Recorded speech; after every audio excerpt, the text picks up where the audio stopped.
नमस्कार, मैं doctor Madhu Singh, SPC government college Ajmer. आज का हमारा टॉपिक है यूरोप की फिजियोग्राफी। जैसा कि हम जानते हैं, यूरोप के जो यूरोप की जो फिजियोग्राफी है वो बहुत ही विविधतापूर्ण है, क्योंकि यूरोप की जो स्थलाकृतिक जो विशेषता है उसमें पर्वत, पठार और मैदान तीनों ही चीज़ें देखने को मिलती हैं। और इसमें कई तरह के जो है पर्वत की श्रेणियां हैं जो कि हिम से ढकी भी रहती हैं, और उनमें जो है आपको विभिन्न जो है फीचर्स देखने को मिलते हैं। पर्वत श्रेणियों के मध्य में ही पठार और समतल घाटियां पाई जाती है जो कि यूरोप के उत्तरी भूभाग में अधिक है, तथा ये हिमयुग या हिमनद से प्रभावित है। और इसमें कई प्रकार के फीचर्स देखने को मिलते हैं, जैसे यू आकार की घाटी है, हिमोड़ है, सर्क है, गॉर्ज है। इस तरह के इसमें आपको फीचर देखने को मिलते हैं। दक्षिणी यूरोप में जो है अधिकतर पर्वत श्रेणियां हैं, जिनमें आल्प्स, पिरेनीज आदि जो है पूर्व पश्चिम दिशा में स्थित है। और महाद्वीप का जो सबसे निचला वाला भाग है वो कैस्पियन सागर का उत्तरी पूर्वी तटीय भाग है, तथा इसी प्रकार फ्रांस, जर्मनी के उत्तर में निम्न भूमियाँ हैं जिस पर बेल्जियम, डेनमार्क, नीदरलैंड आदि देश स्थित हैं। इस प्रकार स्थलाकृति के आधार पर हम यूरोप को जो है निम्न भागों में बांट सकते हैं। सबसे पहला जो डिवीज़न है वो है उत्तर पश्चिम के उच्च भूमि या पर्वतीय प्रदेश। यूरोप के उत्तर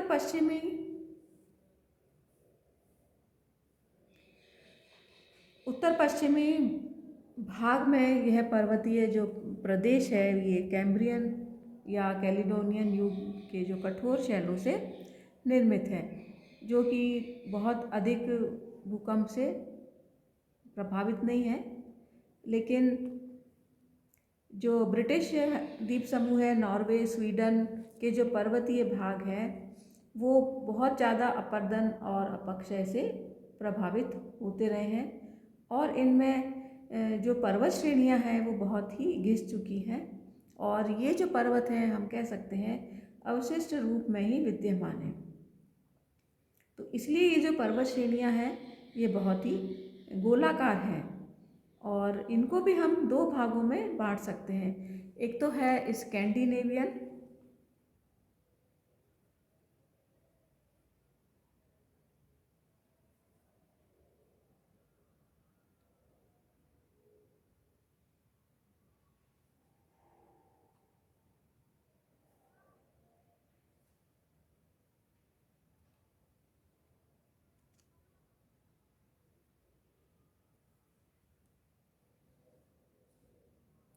एक तो ये वाला भाग है स्कैंडिनेविया वाला।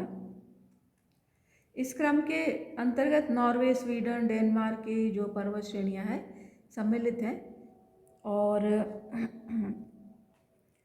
इसका जो विस्तार है वो लगभग 2 लाख वर्ग किलोमीटर क्षेत्र में फैला हुआ है, और यहाँ का जो धरातल है वो बहुत ही असमान है। इसके दक्षिण में गाल्मोबोपिंग और कह सकते हैं गिल्ट्रेटिंग जो है ऊंचे क्षेत्र हैं। मध्य भाग में कियोलिन पर्वत है, और हिमानियों ने इस भाग को जो है घिसकर बहुत अधिक हम कह सकते हैं कि चिकना और गोल कर दिया है।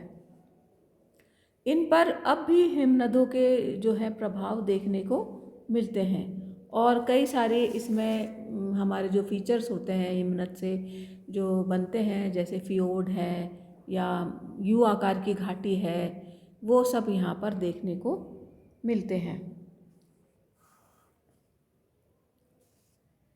अत्यधिक हिमनद के कारण इस पर्वत श्रेणी के जो शिखर सपाट और गोलाकार हो गए। इनमें आपको यू आकार की घाटियों के अलावा जो अन्य फीचर्स होते हैं, जैसे एस्कर्स है, सर्क है, हिमानी से निर्मित झीलें हैं, मोड़ है, ये सारे फीचर्स भी देखने को मिलते हैं। और तटीय भागों में हिमानी द्वारा निर्मित जो गहरे तथा जलमग्न घाटियाँ पाई जाती हैं, जिन्हें हम फियोर्ड के नाम से भी जानते हैं। नॉर्वे और स्वीडन के जो तटीय भाग है, नॉर्वे और स्वीडन के जो ये तटीय भाग है, ये जो है फियोर्ड से मतलब इनमें बहुत अधिक संख्या में आपको फियोर्ड देखने को मिलेंगे। फिर दूसरा जो भाग है इसका, वो हम कह सकते हैं कि ब्रिटिश जो है वो क्षेत्र है, ब्रिटिश पठार है या पर्वतीय क्षेत्र है या उच्च भूमि है। ये जो उच्च भूमि है, ये वाला जो भाग है, प्राचीन रवेदार चट्टानों के क्रम से आयरलैंड, स्कॉटलैंड, वेल्स जो है, ये आगे फ्रांस तक ये फैला हुआ है। स्कॉटलैंड की पहाड़ियों की जो ऊंचाई है लगभग 600 मीटर के लगभग ही रह गई है। अपरदन के कारण अनेक यहाँ पे भू आकृतियों का निर्माण हो गया है, निर्माण इसमें देखने को मिलता है।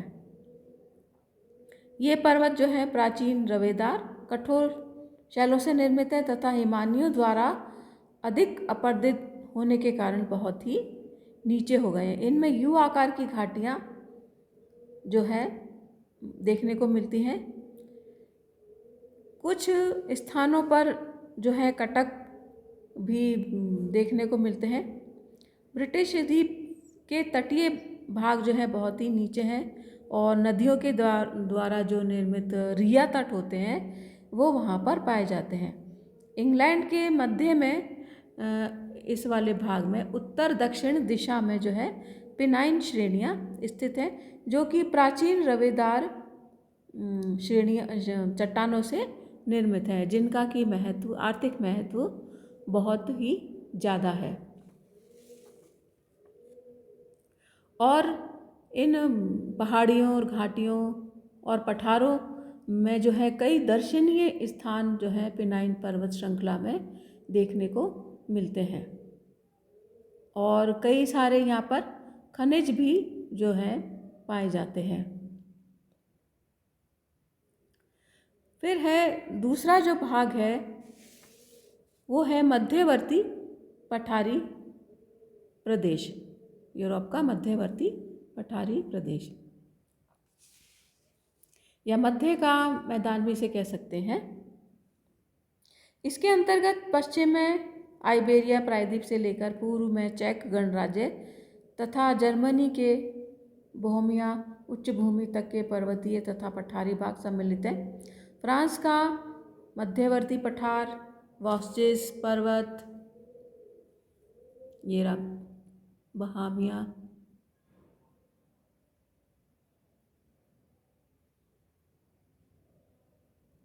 ये जो सारा भाग है। हर्सिनियन हलचल जो है वो इस प्रदेश का जो एक विषम धरातल वाला है क्षेत्र है ये, जहाँ पर हर्सिनियन काल में निर्मित पर्वत श्रेणियाँ स्थित है। ये पर्वत श्रेणियाँ बहुत ही प्राचीन है और जो घिसकर है वो बहुत ही अवशिष्ट पर्वत के रूप में रह गई है। ये जो श्रेणियाँ हैं अल्पाइन हलचलों से अप्रभावित रहे हैं। स्पेन के मेसिटा, ये वाला जो क्षेत्र है, तथा फ्रांस के मध्यवर्ती पठार, ब्रिटेनी प्रायद्वीप, राइन उच्च प्रदेश, ब्लैक फॉरेस्ट,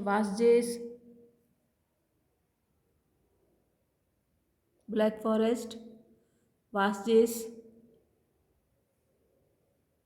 इसी जो है इसी के ही भाग है।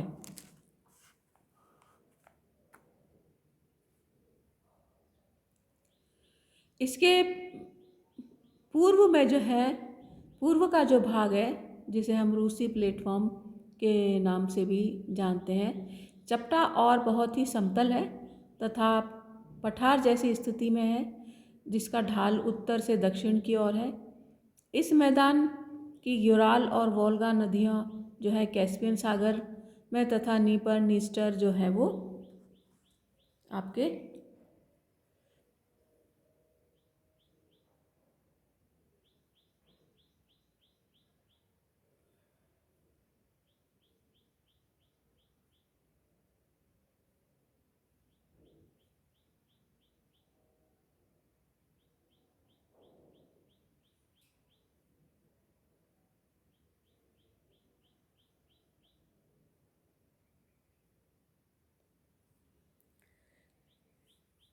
यहाँ यूराल सॉरी कैस्पियन सागर में तथा नीपर नीस्टर जो है वो इस काला सागर में गिरती है।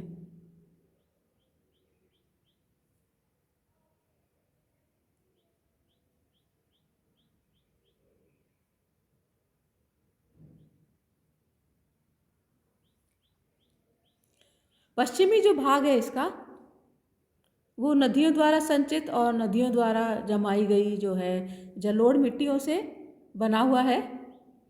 ये मैदानी भाग पश्चिम से पूर्व की ओर सकड़ा और नीचा तथा इसका कुछ भाग समुद्र में भी समुद्र तक चला गया है।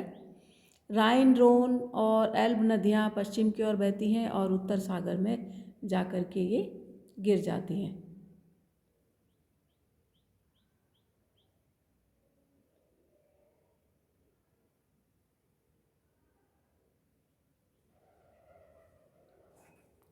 फिर तीसरा जो है वो है दक्षिणी पर्वतीय प्रदेश।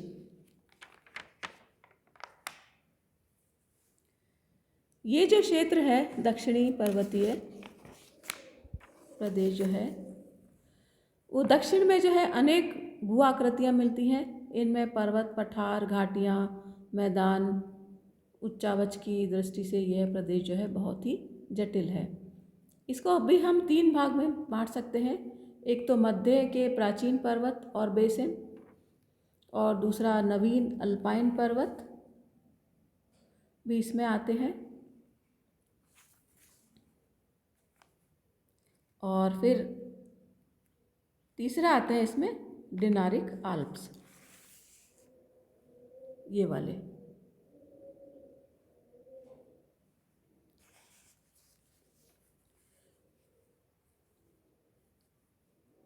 मध्य प्राचीन पर्वत और बेसिन में प्राचीन वलित पर्वतों के अवशिष्ट भाग जो है इसमें हार्ज पर्वत है, और आपके प्राचीन पर्वत है स्पेन का मसेरा, फ्रांस का मध्यवर्ती, ब्रिटेनी प्रायद्वीप,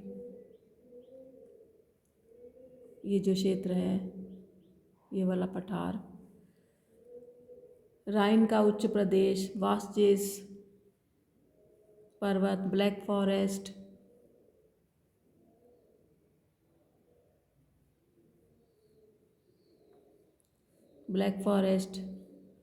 पठार, सार्डिनिया, सिसिली द्वीप, ये इसके अंतर्गत आते हैं। ये भी अत्यंत प्राचीन है। यहाँ पर अनेक जो क्षेत्र हैं वो वनों से ढके हुए हैं। पर्वतीय ढालों पर यहाँ पर अधिकतर कृषि होती है। रोन और राइन नदियों की जो है यहाँ की जो घाटियाँ हैं बहुत ही सुंदर है, जिनमें झीलें और जल प्रताप देखने को मिलते हैं। फिर दूसरा इसका भाग है नवीन अल्पाइन पर्वत। प्राचीन पर्वत तथा बेसिन के दक्षिण में जो है नवीन अल्पाइन पर्वतमाला मिलती है। 3 पर्वत श्रेणियाँ इसमें, पिरेनीज, आल्प्स और कार्पेथियन। पिरेनीज, आल्प्स और कार्पेथियन।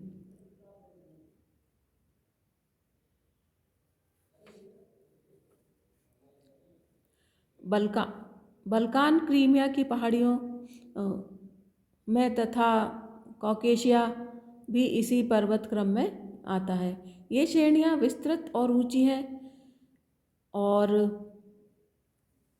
जो है इस पर्वत क्रम में स्विट्ज़रलैंड की लूसर्न, ज्यूरिख और ब्रिज झीलें हैं।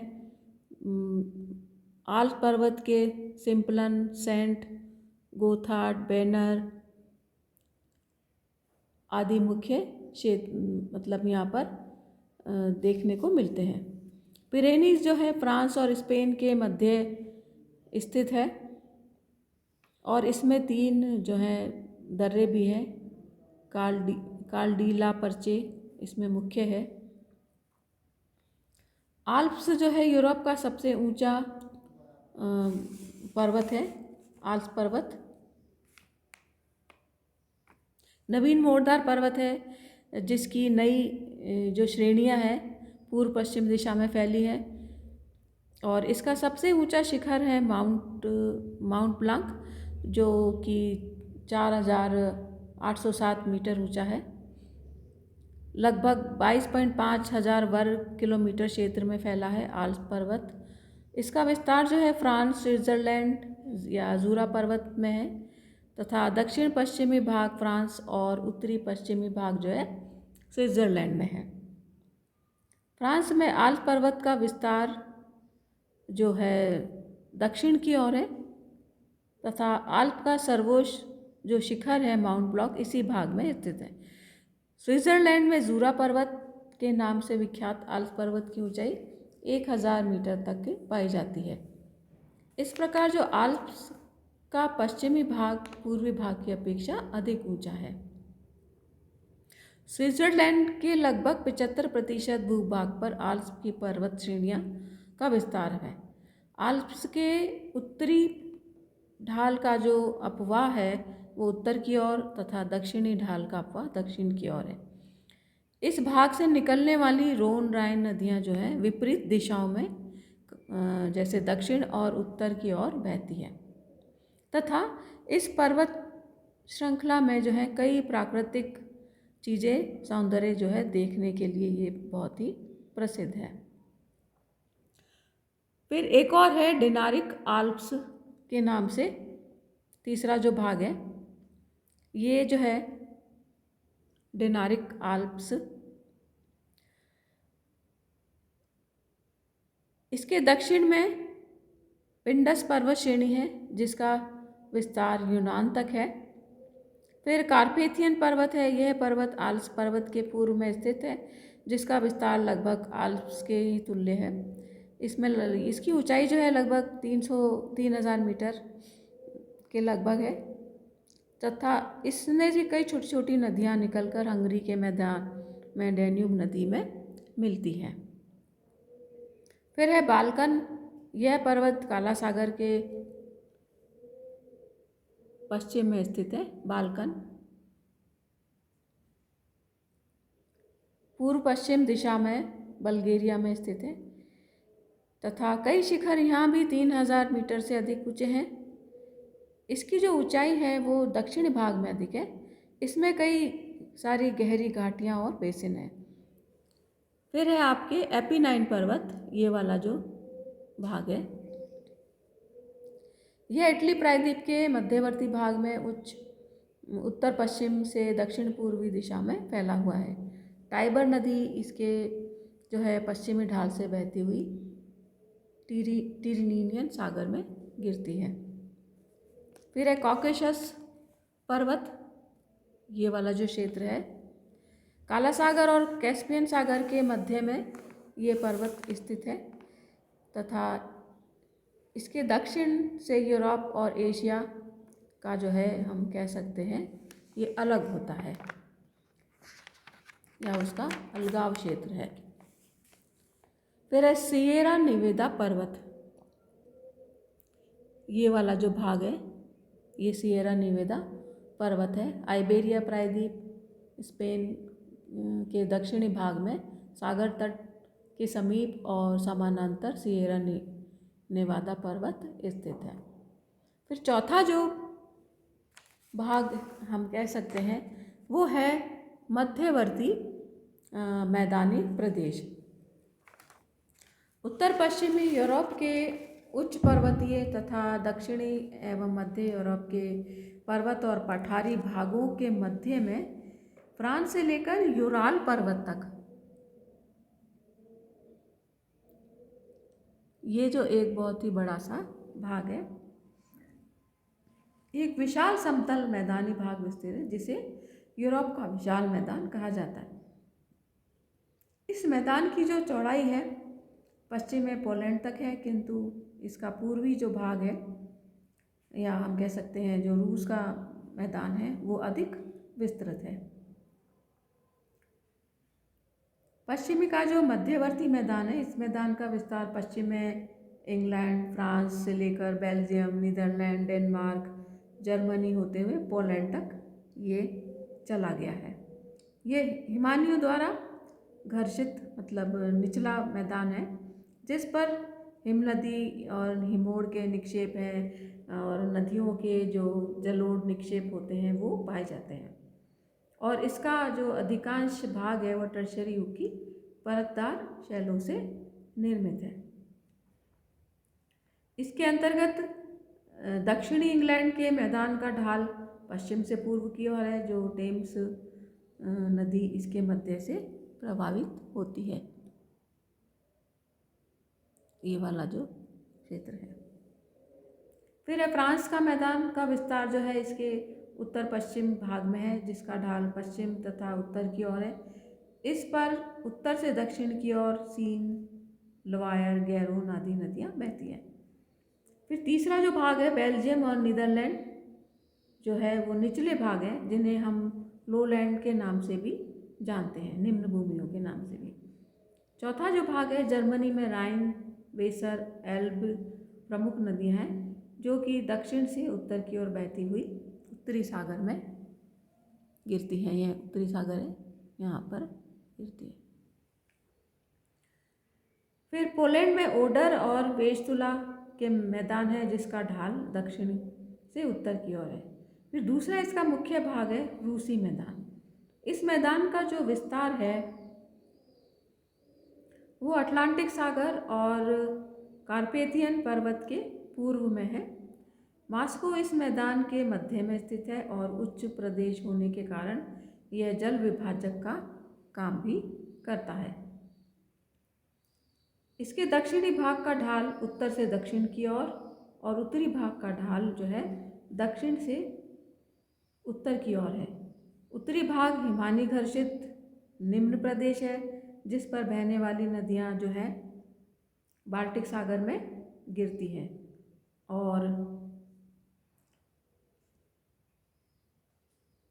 उसके बाद आर्कटिक महासागर में गिरती है। दक्षिणी मैदान में नीस्टर, नीपर, डॉन, वोल्गा और सहायक नदियाँ प्रवाहित होती हैं। नीस्टर और नीपर और डॉन नदियाँ जो हैं वो काला सागर में गिरती हैं, इसमें यहाँ पर, और वोल्गा जो है वो यहाँ से कैस्पियन सागर में गिरती है। नीपर नदी के ऊपरी भाग में जो है दलदल स्थित है, प्रीपेड दलदल कहते हैं इसके। रूसी मैदान पश्चिम तथा मध्यवर्ती मैदानों की तुलना में ऊंचा है। रूस का जो दक्षिणी मैदानी भाग है वो अपेक्षाकृत अधिक उपजाऊ है उत्तरी भाग की तुलना में, क्योंकि दक्षिणी भाग में नदियाँ के मैदान स्थित हैं।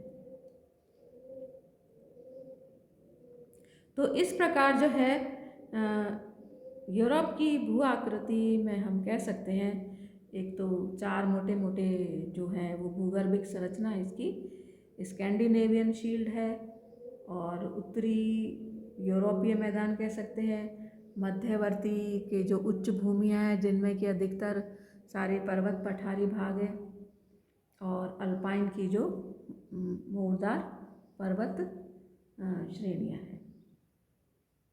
तो ये जो उच्चावच है यूरोप का, इसमें बहुत ही ज़्यादा आपने देखा है कि विविधता देखने को मिलती है। और इसके साथ साथ ही ये जो इसका जो भूगर्भिक संरचना है वो कैलिडोनियन, हर्सिनियन और अल्पाइन का जो है उन पर प्रभाव देखने को मिलता है। तो ये था आज का हमारा यूरोप की फिजियोग्राफी के बारे में। Thank you.